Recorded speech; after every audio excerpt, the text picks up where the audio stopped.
The News Day continues here on One News Now. I'm Diego Castro, bringing you the biggest headlines from around the world. Search and rescue operations continue in flood-hit Libya as the death toll rises to at least 11,300.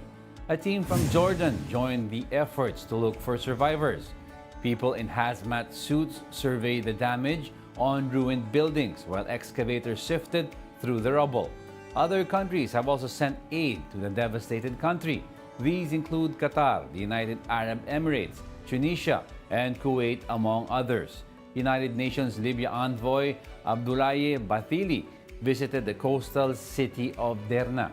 He checked up on field operations and met the head of the Eastern-based administration. We came here today to look on what is going on the ground, of course to meet with people, the survivors, those who are affected directly with this disaster, and also to interact with our teams on the ground. We are in an emergency, we have to go and to see them so that they will tell us what needs to be done. At least 14 people were dead after a jet plane crashed in Brazil's Amazonas state. The accident took place in Barcelos province on Saturday. Officials said 12 of the fatalities were tourists, while the remaining 2 were crew members. According to the Brazilian Air Force, investigators had been called in to begin an investigation. The governor of Amazonas state said an error likely took place at the time of landing. Some 471 people were rescued from boats in distress in the Mediterranean Sea on Saturday. Doctors Without Borders said among those rescued from boats were 205 children. The aid group assisted the Italian Coast Guard in the rescue operations. Italian authorities said nearly 126,000 migrants have arrived in Italy so far this year. That is almost double the figure of migrant arrivals by the same date in 2022. We'll be back with more stories after the break. Keep it here on One News.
You're still watching One News Now.